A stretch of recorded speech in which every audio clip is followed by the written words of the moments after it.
It's the country's #1 RVing radio show, sponsored by RVTravel.com, with your host, Alan Warren, the RV Wingman. All right, Alan Warren, the RV Wingman, back with you. And one of my favorite parts of the show is where we get to meet new folks, make new friends with rising YouTube stars that make really great videos during their RV travels. Today's guests are from a channel called Enjoy the Journey, and I think that they are doing just that. Let's welcome Tom and Cherie Kennemore. Welcome to the show, y'all. Well, hey, Alan. Thank you. Great to be on. Yeah. Well, likewise. Can you get a little bit closer? It sounds like you're on speaker, just a tad bit closer. But so enjoy the journey, huh? Tell us a little bit about it. Well, our channel is all about RV living and Traveling full time. right. And we've got kind of an interesting story on how we started. All right. Are you ready for that? Yeah. So Tom was wintering in Pensacola. He's from Minnesota. And I was living in Destin. And we met on the dating apps. We both swiped right and met and have been having a great time ever since. Right. And really quickly in our relationship, you broke your arm. Yes. About 3 months in. We'd only been dating for 3 months. And I broke my arm and developed a neurological condition called CRPS. And I just wanted to mention that really quick because it is CRPS Awareness Month in November. And I just wanted to bring some awareness to that because it is the most painful condition known to man. I've never heard of it. Real quickly, Cherie, what is that? Well, most people have never heard of it. It's rare. It's just a neurological condition that it's like your nervous system is out of whack and your brain tells your arm, it sends pain signals to your arm that are a lot worse than a broken arm. The pain is a lot worse than childbirth. Wow. The symptoms range from burning to stabbing. It's constant pain, and it spreads whole body. So I was able to get treated. We had to relocate, which is what brings us to how I started RVing. Right. I had to relocate to a treatment center out of state for 3 months, and we'd only been dating for 3 months.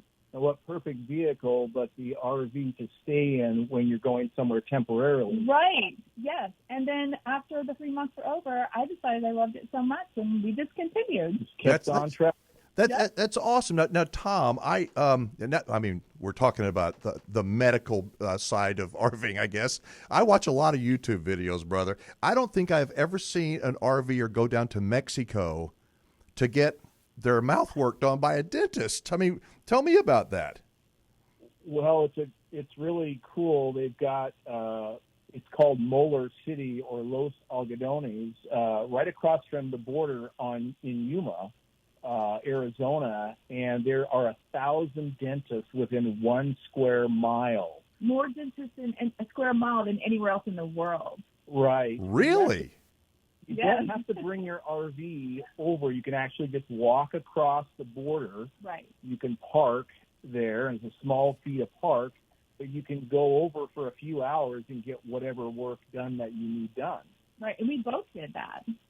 Right. Were you reluctant, hesitant to do it? I mean, gosh, they're nothing against people in Mexico, but they're not the same as doctors here in the U.S., are they? Well, we were up for the new experience as usual, and it's really safe over there. There's guards all over the place. It's a very safe environment. There's vendors. You go have lunch, have a margarita before you get your cavities filled, and it was actually the most fun. I've said this before. It's the most fun I've ever had going to the dentist. And the dentists are trained, many of them in the United States, and Yes. we just checked the reviews carefully, Right. Went on the recommendations of other people that have done it. And you save some money, too, I'll bet. Absolutely. A ton of money. I'll be I damned. would say at least 75% Yeah. savings. I'll be dang. Well, that's awesome. That's awesome to hear. So all right. So speaking of Mexico, I watched a video that y'all just released recently. And Tom, you were down in Southern California with the border wall right behind you in Mexico. Tell everybody what that video was about, and let's talk about safety for a minute. Right. Well, unfortunately, in the RV living community, it's kind of a small community, and there was a tragedy where a couple had lost their lives, and it really didn't have anything to do with Mexico, but We get a lot of questions about Mexico, so we wanted to touch on that as a fear as well. right, and there we thought maybe it'd be a good point as a reminder to everyone on how to travel more safe. What were some simple ideas to be more safe, especially if you don't want to travel with a gun? And so I include a few tips, but wow, the community came out with so many great comments on that video. Yeah. And we learn a lot from our community, don't we? Really, we're not RV experts. No, we aren't. By any way, shape, or form. But when we can bring some attention to a topic, boy, the community really answers with a lot of great information. It's an amazing community. It seems to me that I guess if you had to say one thing about, and it's not just about Mexico, it's anywhere, situational awareness is critical everywhere you are. Yeah. It doesn't really matter is. where you are, right? It doesn't have to be close to Mexico. It could be anywhere, even in your sticks and bricks home. And I think the news these days really talks about so many things that happen that maybe scares people a little bit more than they should be. And we don't want to stay in our homes all the time and never get out there and do it. So I really wanted to make the video to encourage people to get out there and still do it. Don't live in fear. Right. But be safe. Totally. And unfortunately, bad things can happen to you no matter what kind of lifestyle you have. So you should choose basically to do what you want. So Tom, you've been RVing full-timing for, I guess, 5 years, pretty close, right? Yes, over 5 years now.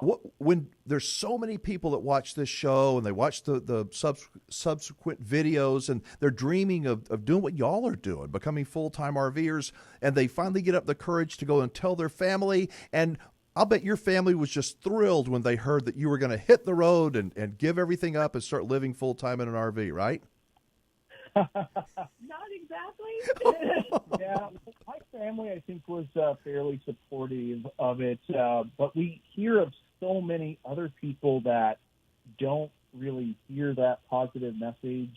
Right. And I think people have to understand that your family means well, but they really just don't want you to change. And if you do something so much different, you change your lifestyle, then they think you won't be the same person. And so what you have to do, I think, in that case is basically do what you want to do, or if they're really giving you a lot of pressure, say you're going to do it temporarily. Right. Take a 6-month sabbatical, for example, and everything is reversible. If you don't like it or whatever, you can always go back. Right. Get an apartment, get a house. It seems to me that a lot of people, it requires that thing called courage and faith, and you've got to have that attitude. But I love you saying that you can always go back. So for people that are dreaming of maybe doing what y'all are doing, is there a secret? What's the main thing I need to know or realize or expect? That it's not going to be what you expected, and challenges are going to happen. Absolutely. And you just face each challenge, right? Be bold and know that you can handle it, and you move on. And be sure to enjoy your journey as you are going through those things. And that's really, life is not about the destination. That's right. It's about all that time it takes to get there. So. And no need to hurry up about it. So speaking of hurry up, I do need to hurry up to get out of this segment. How can folks find out more about Enjoy the Journey and keep up with y'all? Well, we're doing pretty well on YouTube. So if you go to YouTube and just type in Enjoy the Journey, you will actually pull up our channel. Yeah. And, check us out there. We do have a website and a blog you can also check out. Yep, enjoythejourney.life. All right, well, good deal. We're about out of time. So glad y'all joined us. Thank you so much, and we will see you down the road, all right? Thank you, Alan. All right, you take care. We'll talk again. All right, folks, good people, great advice, and they have an excellent, excellent YouTube channel, I'm telling you. Check them out. Enjoy the Journey. Their website is enjoythejourney.life.